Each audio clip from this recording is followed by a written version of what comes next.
Nearly $254 billion. That is how much debt the government is projected to be in by 2030. That's an increase of $71 billion on the $182 billion that we currently owe.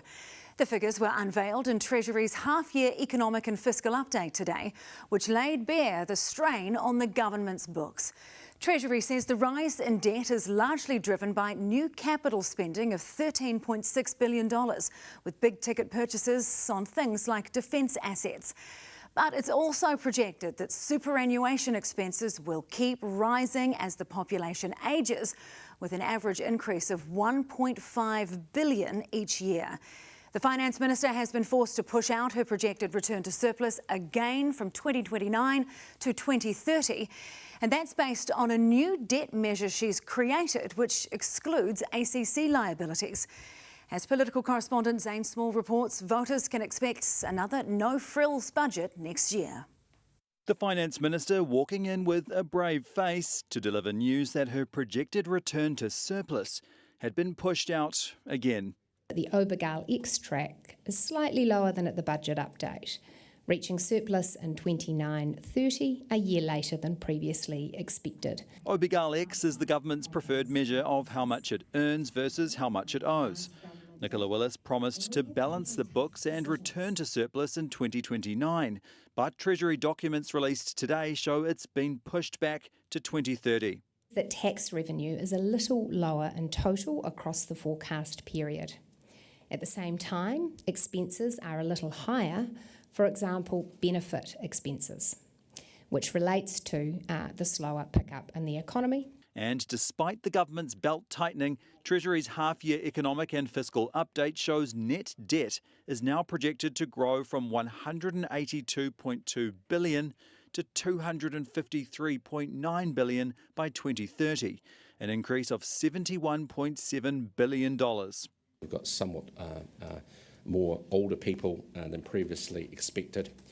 So that flows through, for example, to spending items like New Zealand superannuation. So the number of superannuitants rises from about 928,000 this year to just under 1.1 million.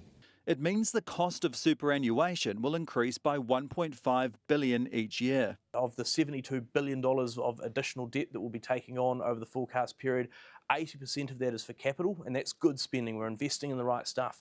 Still leaves about $14 billion that we're having to put on the credit card, the government mortgage, if you will, to pay for those ongoing day-to-day costs. That is a real challenge. $254 billion in projected debt is going to be a tough pill to swallow for many New Zealanders. How can you justify that? Well, what we can show in the forecasts that I've set out today is that we will get debt bending down again with our disciplined approach. That means another lean budget in 2026. Nicola Willis is sticking to an operating allowance, or new funding, of $2.4 billion. But over half is already pre-committed to fund health and defence. Tight control of spending has to continue, and it will. Going forward, we face some pretty tough trade-offs in some pretty big areas, particularly the likes of New Zealand superannuation, because it's a demographic bomb.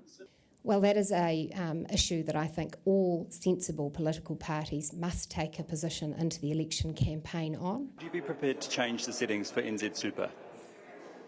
No, not at this point. Well, then it's either tax more or borrow more. How does borrowing more every single year square with his promise to get the books back under control? Very good question. Well, again, it's a bit rich coming from that member who borrowed $120 billion more, made this government pay out $9 billion worth of interest payment, and even still publicly says he wants to increase tax, he wants to increase spending, he wants to increase borrowing. Would you be comfortable with increasing debt beyond what has been projected in the documents today? We will set out our debt surplus, our fiscal plan. There's still another budget to go, still a bit of water under the bridge, and we'll set that all out after next year's budget. We know that next year's budget will be no frills, but at least for the Finance Minister, the documents show the economy is projected to grow next year, which should give Nicola Willis something to smile about amidst the fiscal gloom.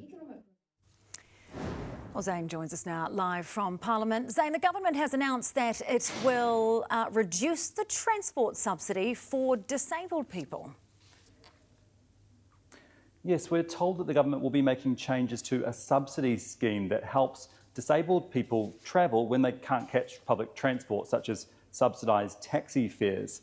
The government says the reason for this change is that costs are forecast to exceed funding by $236 million out to 2030, and that's due to high demand. So the subsidy will be reduced from 75% down to 65% from July next year.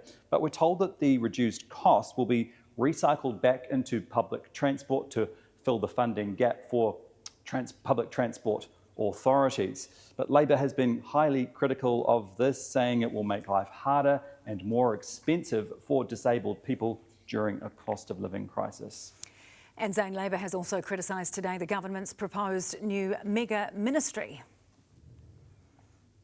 Yes, that's right. The government has today announced plans to establish a new mega ministry of cities, environment, regions and transport to bring housing, transport, urban development and the environment under one banner. Now, Chris Bishop, the minister in charge, spoke about it this afternoon. Here's what he had to say. You've got all of these different agencies working on quite similar problems, and I've got the privilege of being the minister of many of those agencies at the moment, and I've got to get them all into the same room, and they often provide different advice across different issues. We want coherent, integrated advice across some of the great challenges facing New Zealand, and we think this will help make a difference. Now, Labor is not a fan of this also and says the government has chosen to focus on creating a brand new mega ministry that no one has asked for, but we're told that the new mega ministry will be operational by July 2026. Ngā mihi, Zane. Thanks so much.